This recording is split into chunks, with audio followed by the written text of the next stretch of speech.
வெனஸ்டேக்கான Nifty 50 levels already நம்ம ப்ரீவியஸா share பண்ணியிருந்த level பாத்தீங்கன்னா 23,241 of the crucial level support. So இன்னைக்கு மார்க்கெட் வந்து அங்கதான் சப்போர்ட் எடுத்திருக்கு. 151 ஆஃப் த சப்போர்ட் லெவல் அங்க இருந்தா என்ட்ரி ஃபோக்கஸ் பண்ணோம். பட் மார்க்கெட் வந்து அட்வான்ஸா வந்து 240 இருந்தே சப்போர்ட் எடுத்துருச்சு இன்னைக்கு. ஸோ என்ட்ரி கிடைச்சானா என்ட்ரி ஒரு பிக் கேண்டில் கிட்டத்தட்ட 100 பாயிண்ட் ஸ்டாப் லாஸ் இருந்துச்சு. ஸோ அதனால என்ட்ரி நம்ம எடுக்கல. ஸோ நாளைக்கான crucial support and resistance level note பண்ணி வச்சுக்கோங்க. நாளைக்கு இந்த லெவலை செக் பண்ணி பாருங்க. நம்ம எக்ஸ்பெக்ட் பண்ற மாதிரி அந்த இடத்துல ட்ரேட் கிடைச்சு அப்படின்னா அந்த ட்ரேடை வந்து ஃபோக்கஸ் பண்ணுங்க. ஜஸ்ட் இந்த குரூஷியல் ரெசிஸ்டன்ஸ் லெவல் 23,800.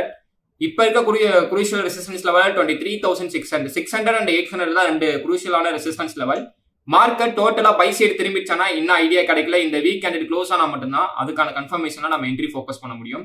ஸோ இப்போதைக்கு குரூஷியலான லெவல் வந்து சப்போர்ட் எதுவா இருக்குன்னா 23,420. இந்த லெவல்ல இருந்து நம்மளுக்கு நாளைக்கு கேப் அப்ல ஓப்பன் ஆகி இந்த லெவல்ல இருந்து அப் ட்ரெண்டுக்கான கன்ஃபர்மேஷன் கிடைச்சுன்னா இங்க இருந்து அப் ட்ரெண்ட் ஃபோக்கஸ் பண்ணலாம். ஒன்ஸ் 420 பிரேக் பண்ணுச்சுன்னா நெக்ஸ்ட் 220 உடச்சு கீழே போறதுக்கான 150 போய் ரீச் பண்றதுக்கான பாசிபிலிட்டிஸ் இருக்கு. ஸோ அப்போ 420 உடச்சா நல்ல சப்போர்ட்டை உடைக்குது. அப்போ நம்ம 220 வரைக்கும் அடுத்த லெவல் டார்கெட்டா ஃபோக்கஸ் பண்ணலாம்.